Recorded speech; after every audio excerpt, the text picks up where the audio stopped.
जय श्री कृष्णा। ओम नमो भगवते वासुदेवाय। आपका स्वागत है मेरे चैनल में। चलिए आज सुनते हैं पुत्रदा एकादशी की कथा। एकादशियों के महात्म्य का आनंद लेते हुए धनुर्धर अर्जुन ने कहा, हे प्रभु, ये कल्याणकारी और महापुण्यदायी कथाएं सुनकर मेरे आनंद की सीमा नहीं है। मेरी जिज्ञासा बढ़ती जा रही है। हे कमल नयन, अब आप मुझे श्रावण माह के शुक्ल पक्ष की एकादशी की कथा सुनाने की कृपा करो। इस एकादशी का क्या नाम है तथा इसके व्रत का क्या विधान है? इसमें किस देवता का पूजन किया जाता है और इसका व्रत करने से किस फल की प्राप्ति होती है? श्री कृष्ण ने कहा, हे धनुर्धर, श्रावण माह के शुक्ल पक्ष की एकादशी की कथा के श्रवण मात्र से अनंत यज्ञ का फल मिलता है। हे पार्थ, द्वापर युग के आरंभ में महेशमती नाम की एक नगरी थी। उस नगरी में महाजित नाम का एक राजा राज्य करता था। वह पुत्रहीन था, इसलिए वह सदा दुखी रहता था। उसे राज्य, सुख और वैभव सभी कुछ बड़ा ही कष्टदायक होता था, क्योंकि पुत्र के बिना मनुष्य को इहलोक और परलोक दोनों में सुख नहीं मिलता है। राजा ने पुत्र प्राप्ति के लिए बहुत उपाय किए, किंतु उसका हर उपाय निष्फल रहा। जैसे जैसे राजा महाजित वृद्धावस्था की ओर बढ़ता जा रहा था, वैसे वैसे उसकी चिंता भी बढ़ती जा रही थी। एक दिन राजा ने अपनी सभा को संबोधित करके कहा, न तो मैंने अपने जीवन में कोई पाप किया है और न ही अन्यायपूर्वक प्रजा से धन एकत्रित किया है, न ही कभी प्रजा को कष्ट दिया है और न ही कभी देवता और ब्राह्मणों का निरादर किया है। मैंने प्रजा का सदैव अपने पुत्र की तरह पालन किया है। कभी किसी से ईर्ष्या भाव नहीं किया, कभी किसी को बुरा नहीं कहा, सभी को एक समान समझा। मेरे राज्य में कानून भी ऐसे नहीं है तो प्रजा में अनावश्यक डर उत्पन्न करे। इस प्रकार धर्मयुक्त राज्य करने पर भी इस समय मैं अत्यंत कष्ट पा रहा हूँ। इसका क्या कारण है? मेरी समझ में कुछ नहीं आ रहा। आप इस पर विचार करें और इसका क्या कारण है कि क्या मैं इस जीवन में इस कष्ट से मुक्त हो पाऊंगा? राजा के इस कष्ट के निवारण के लिए सभी मंत्री आदि वन को गए, ताकि वहां जाकर किसी ऋषि मुनि को राजा का दुख बताकर कोई समाधान पा सके। वन में जाकर उन्होंने श्रेष्ठ ऋषि मुनियों के दर्शन किए। उस वन में व्योमव्रत और धर्म के ज्ञाता महर्षि लोमाश भी रहते थे। वे सभी जन महर्षि लोमाश के पास गए। उन सब ने महर्षि लोमाश को दंडवत प्रणाम किया और उनके सम्मुख बैठ गए। महर्षि के दर्शन को सभी को बड़ी प्रसन्नता हुई और सबने महर्षि लोमाश से प्रार्थना की, हे देव, हमारे अहोभाग्य है कि आपके दर्शन हमें प्राप्त हुए हैं। मंत्री की बात सुनकर लोमाश ऋषि ने कहा, हे मंत्रीवर, आप सभी लोगों की विनम्रता और सद्व्यवहार से मैं अति प्रसन्न हूँ।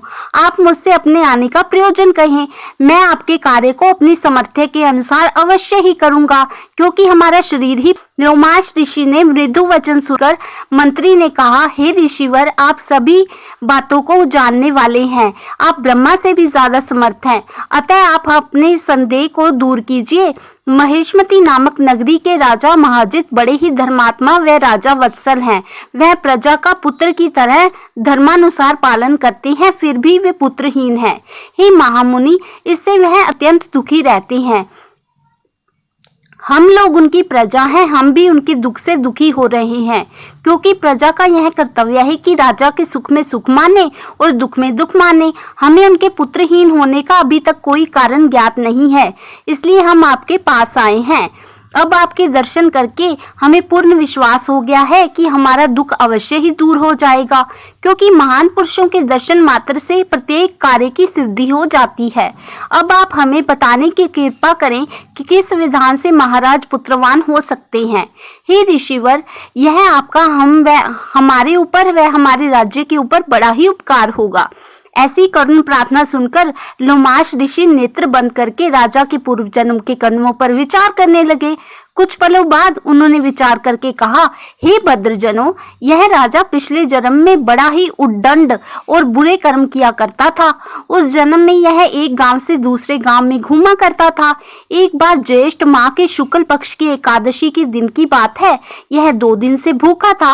दोपहर के समय एक जलाशय पर जल पीने के लिए उस स्थान पर उसने ब्याई हुई एक गाय जल पी रही थी।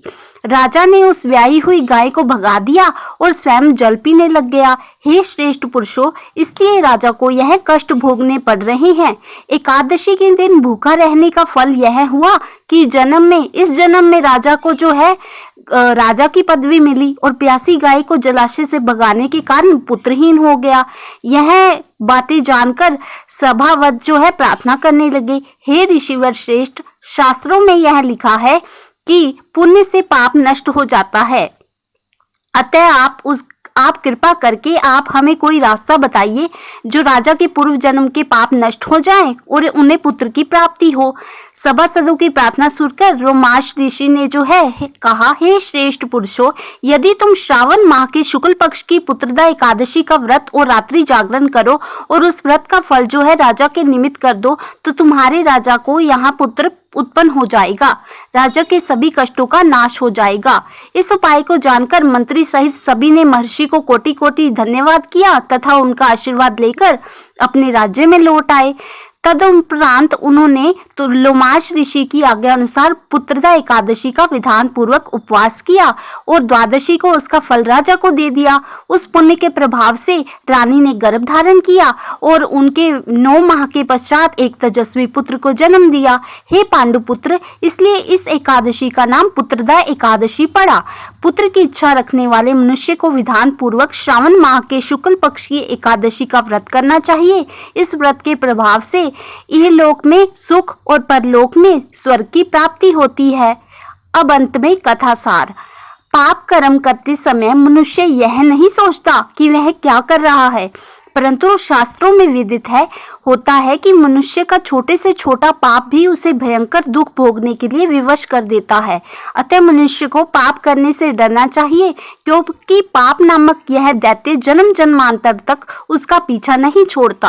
प्राणी को चाहिए कि वह सत्य व्रत का पालन करते हुए भगवान के प्रति पूरी श्रद्धा व भक्ति रखे और यह बात सदैव याद रखे कि किसी का दिल दुखाने से बड़ा पाप इस दुनिया में कोई भी नहीं है।